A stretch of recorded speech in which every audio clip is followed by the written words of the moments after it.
Hello बच्चों, कैसे आप सब। आज मैं फिर आपके सामने डॉक्टर संजीव मेहता एनसीईआरटी का जो न्यू सिलेबस आया है 26-27 है ना, उसके अकॉर्डिंग मैं आपके लिए जो नया सिलेबस आया है आपको साइंस के लिए गाइड करूँगा। आप मेरे साथ बनी रहिए और इस तरह से ही साइंस पढ़ते रहिए। पहला टॉपिक साइंस का मैटर है ना। मैटर क्या होता है? मैटर जो होता है, हम चारों तरफ जो भी चीज़ देखते हैं, नॉन लिविंग चीज़ है, सब मैटर है, ठीक है। वो टीनी पार्टिकल से बनी हुई है, ठीक है। अभी इतना ही मैं बता रहा हूँ, टीनी पार्टिकल से बनी हुई है।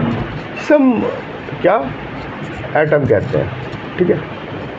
लेकिन क्या है कि पहले जो थे हमारे पुराने साइंटिस्ट थे इंडिया में, फिलोसफर है ना, उन्होंने भी बताया था कि 5 चीज़ों से बना है, 5 तत्व है ना। अग्नि, आकाश, जल, वायु और भूमि, ठीक है। इन 5 चीज़ों से सारी चीज़ें बनी हैं। अब मैटर क्या होता है? मैटर सॉलिड भी हो सकता है, लिक्विड भी हो सकता है, गैस भी हो सकता है। जैसे पेट्रोल है, ठीक है, मिल्क है, लिक्विड है ना।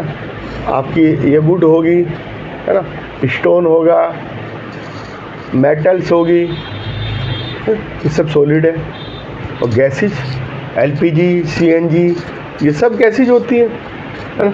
अलग अलग टाइप की गैसेज होती हैं। आज मैं इंट्रोडक्शन आपको दे रहा हूँ इस चीज़ का, है ना। तो सब गैसेज होती हैं। तो इनमें अंतर क्या होता है?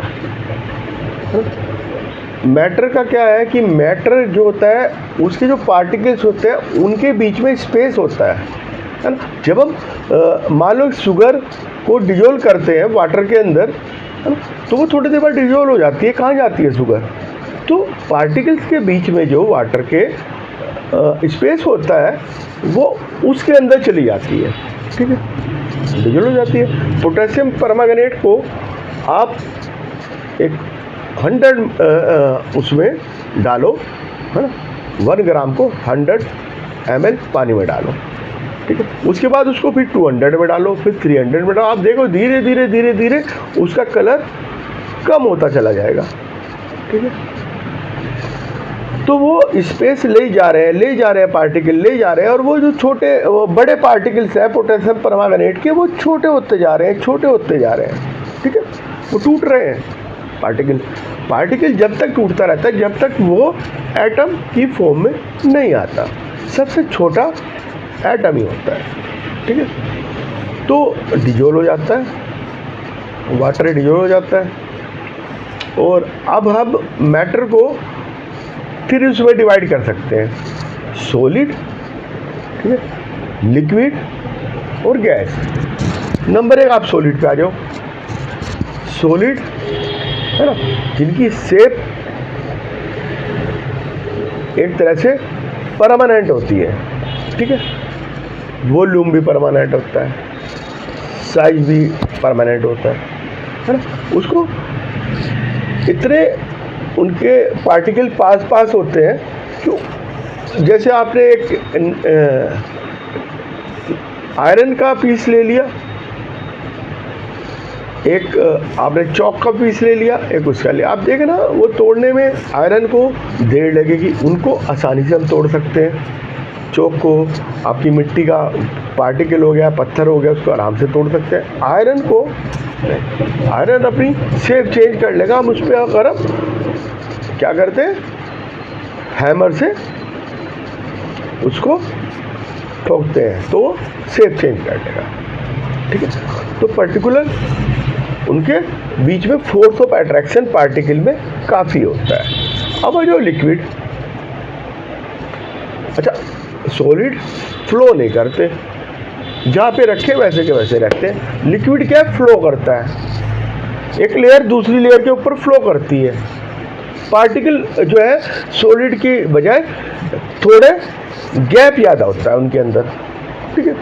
गैप होगा तो वो लिक्विड फॉर्म में होंगे, है ना। अच्छा, और क्या करता है वो, आप पोर कर सकते हैं किसी उसमें, जिसमें पोर करेंगे वो उसका कोई डेफिनेट वॉल्यूम नहीं होता। आप बोतल में करेंगे तो बोतल की शेप ले लेगा, ग्लास में करेंगे ग्लास की शेप ले लेगा। इस तरह वो अपनी शेप बदलता रहता है, ठीक है, शेप चेंज होती रहती है, ठीक। अब आ जाओ गैसेज। गैसेज के पार्टिकल और दूर दूर होते हैं, हम उसको कंप्रेस करके किसी उसमें सिलेंडर वगैरह में डाल लेते हैं, जैसे एलपीजी हो गया, है ना, लिक्विड पेट्रोलियम गैस, सीएनजी हो गया compress petroleum gas, compress natural gas. तो ये सब क्या है, अगर हम प्रेशर डालते हैं गैस पे तो वो लिक्विड बदलेगा पहले, फिर वो और प्रेशर डालेंगे तो सॉलिड में चेंज हो सकता है। तो एक तरह से लिक्विड सॉलिड में, सॉलिड गैस में, और गैस फिर सॉलिड में एक दूसरे में ट्रांसफर होता है, ठीक है। अगर कोई पार्टिकल है वो सीधा सॉलिड से डायरेक्ट, अगर सॉलिड से गैस बना रहा है ना, बिना लिक्विड स्टेट चेंज हुए, तो उसे सब्लिमेशन कहते हैं, ठीक है, सब्लिमेशन। और अगर वो लिक्विड बना रहा है या वेपोरेट हो रहा है, इवेपोरेशन कर रहा है, फिर लिक्विड बना रहा है, लिक्विडाइजेशन कहेंगे। और लिक्विड से सॉलिड बना रहा है तो सॉलिडाइजेशन कहेंगे। तो तीनों फॉर्म एक दूसरे में चेंज हो सकती है, ठीक है, तीनों फॉर्म एक दूसरे में चेंज हो सकती है। और मैटर के लिए आज इतना ही इंट्रोडक्शन था, मैं आपको आगे से और इसके बारे में बताऊंगा, ठीक है। तो आप मेरे साथ बने रहिएगा इस मेरे नए चैनल पर, ठीक है, और अपनी ब्लेसिंग बनाए रखिएगा। चैनल को लाइक कीजिएगा, सब्सक्राइब कीजिएगा, ठीक है। और जो कमेंट बॉक्स में आपने कुछ पूछना है आप पूछिए, है ना। ये CBSE NCERT न्यू सिलेबस का चैनल है। ओके, बाय, धन्यवाद आप सब।